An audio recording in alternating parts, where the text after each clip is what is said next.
This is episode 545, and today we're going to be talking about how to be more coachable. Now, as a coach, I have coached hundreds and hundreds of clients, and many come to me with a preconceived notion of what they want to accomplish and what's getting in their way and how to resolve it.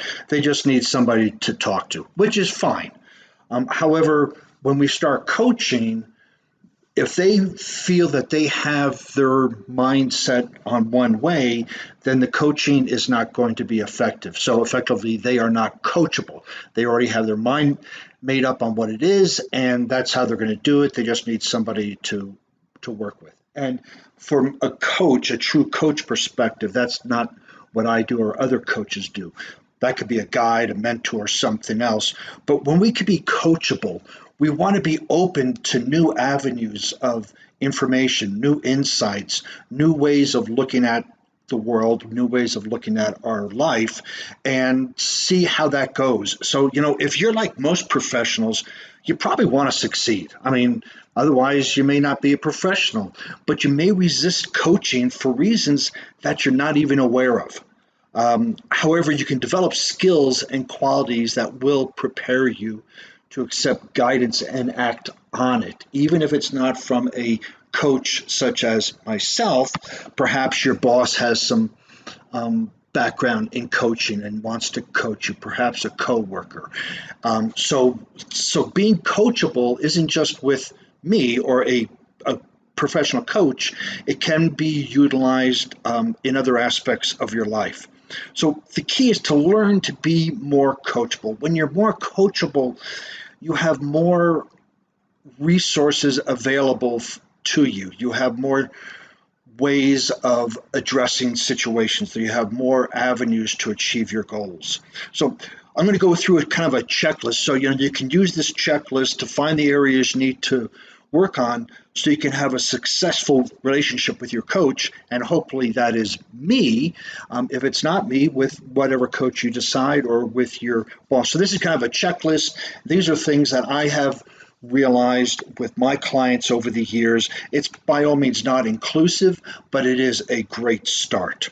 So let's start with communication skills, right? The first thing about being coachable is listen closely. That means that as you're actively listening to what the coach is saying and what is being expressed and what's being asked. Many people, and these things can be just applied to being more coachable or just how to have a better interpersonal skills, whichever way you want to look at it. But listening closely, many people in a conversation and even with coaching start to speak, and then when the coach or I start to communicate back, they are already jumping ahead and they think they know what I'm going to say, or they think they know what the coach is going to say. So listening closely is huge. And this is just huge. Again, we could look at this as how to improve your interpersonal skills as opposed to how to be more coachable. But when you can improve these, you will be more coachable. Ask questions. So questions are great. However, I would refrain from asking just like why, like a 5-year-old. Can we go to the park? No. Why? Can we do this? Why? Why? There's a place for asking why, but asking questions can be, can you elaborate on that? Can you tell me more about that? Where did that come from? How do you see that relating to my life now? So asking a ton of questions. And asking questions is a way to show that we don't think we know it all. Now, some people ask questions to prove that they're right because, oh, no, I don't agree with that. Here's the reason why. But we're not talking about asking those questions. These are asking genuine questions from a curiosity perspective that will help you move forward in your career, in life, in achieving your goals. Take your time. So when we are asked questions, often we feel we need to give an immediate answer, react immediately when we ask a question. But we can take as much time as we want. It may be appropriate to go, hey, give me a few minutes. I need to think about that. but we don't have to rush. And when we can be more coachable and have better interpersonal skills, we take our time communicating.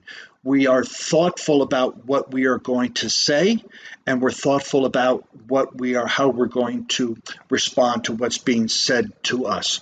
So when we can take our time, it may seem really slow, like we sit there and you pause for 2 seconds. It may seem like an eternity because of the fast-paced world that we live in. But by taking your time to ask a question, to communicate correctly, to make sure that your thoughts are really put together and you want to express yourself in the best possible way.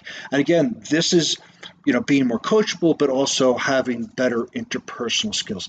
Taking your time is probably a huge one, because when we can take our time, we can pause for a moment and contemplate what the person is really asking or saying, and then we can come up or have the right response percolate up to us, as opposed to just reacting to it. Welcome feedback. This one is, everybody says, yeah, I want feedback, until they get it, and then they dismiss it, like going, oh no, that person's wrong. They didn't know the whole story, or oh, they're only seeing part of me, or they don't know what's going on. When you welcome feedback, even if it is slightly, it hurts a little bit, egoic wise, there always can be a grain of truth or a grain of learning in it. And feedback, if you want to use that in NLP, we talk about there's no failure, only feedback.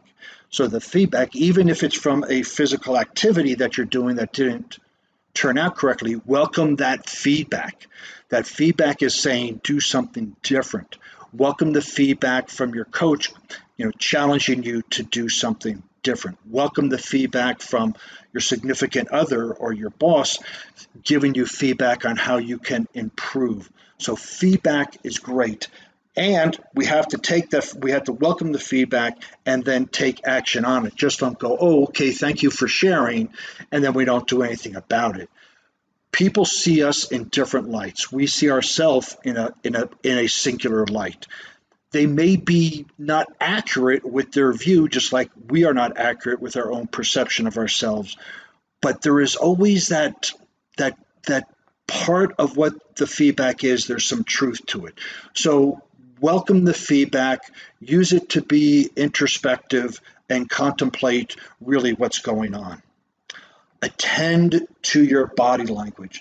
Now, there's a lot of conversation, there's a lot of books, there's a lot of blog posts out about body language, how 7% of the communication is done through words, the rest is done through energy. Whatever the percentage, it doesn't matter. What matters is your body language does speak volumes, whether the other person can see it or not. Such as, I will give an example, when I'm coaching salespeople, I often encourage them to stand up and walk around the room. The other person can't see it, but that creates a flow of energy and excitement in the salesperson. If you're sitting behind a desk and your arms are crossed, that will come across, that energy comes across. But more specifically, when you are in front of somebody and you turn sideways to them, you're effectively saying that you don't matter. If you are distracted by your smartphone, you're saying to that person what they have to say doesn't matter.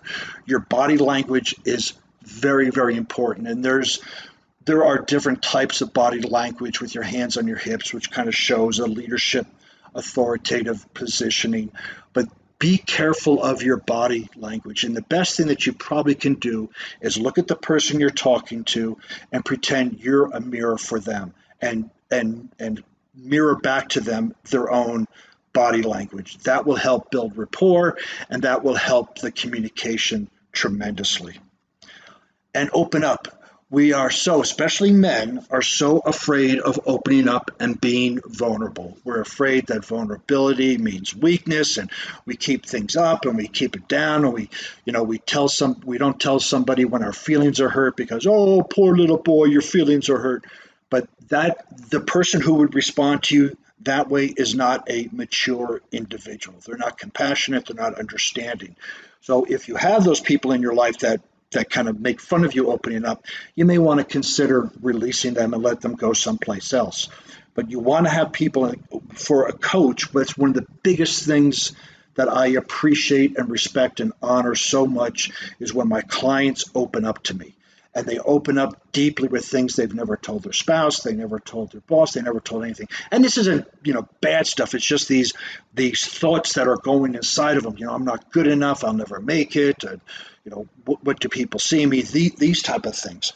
And when they can open up, and when you can open up, that's where the magic starts to happen. That's where the coach can really start to work with you to neutralize those disempowering thoughts and help you realize that it's just a story that you're telling. So opening up is absolutely huge. So here's some other skills and qualities to help you be more coachable, help you have enhanced interpersonal skills. Value learning, meaning put learning as important to you. It's an important trait. So learning through watching documentaries, podcasts, audiobooks, reading. The more you learn, the more you'll become curious and the more you're going to see how other people are living. And then with your coach, you can determine what aspects of that individual or that circumstance really excites you, and then how can you achieve the same thing.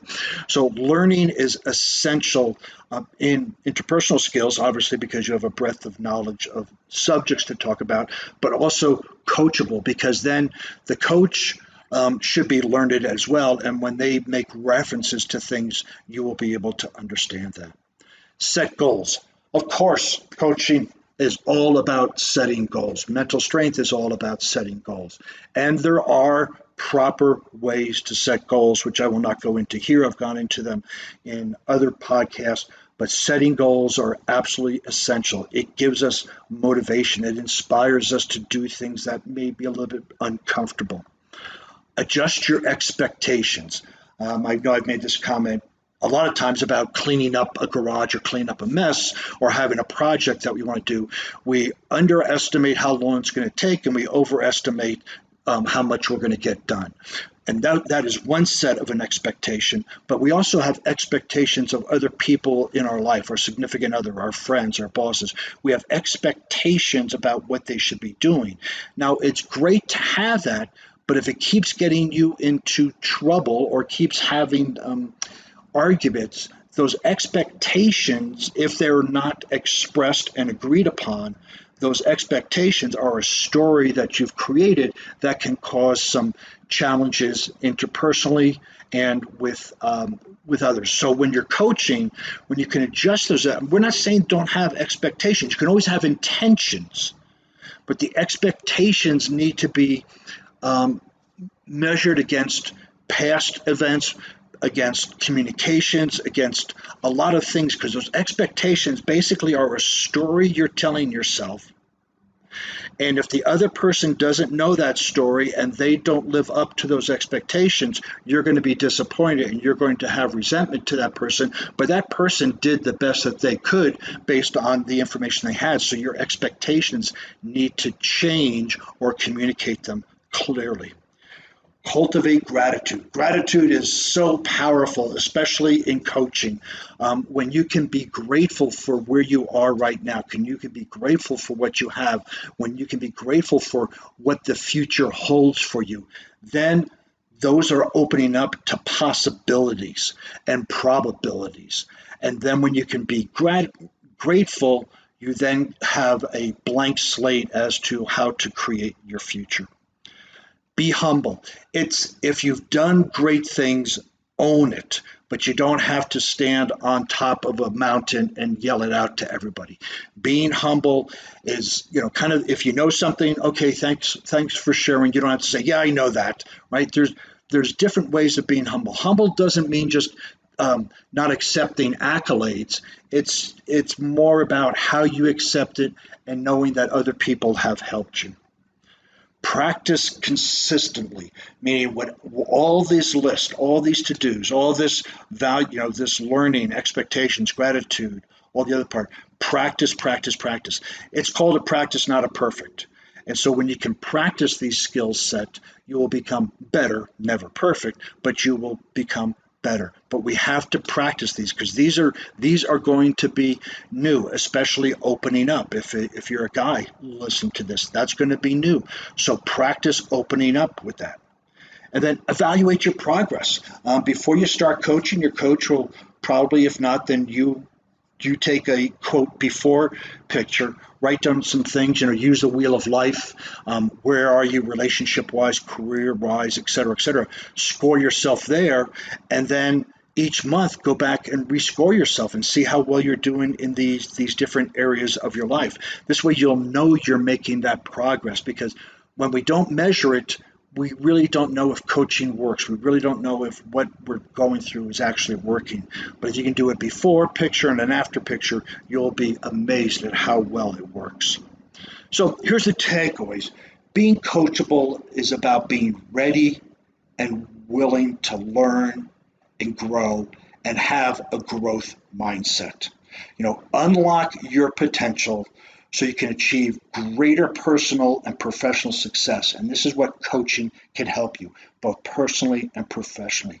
Coaching can help you to clarify your vision and leverage your strengths if you know how to use the resources your coach provides or I provide.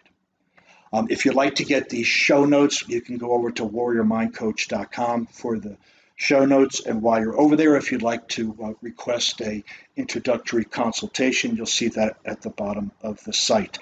And while you're on the internet and bumping around, please follow me on LinkedIn, Facebook, Instagram, and Pinterest under Warrior Mind Coach.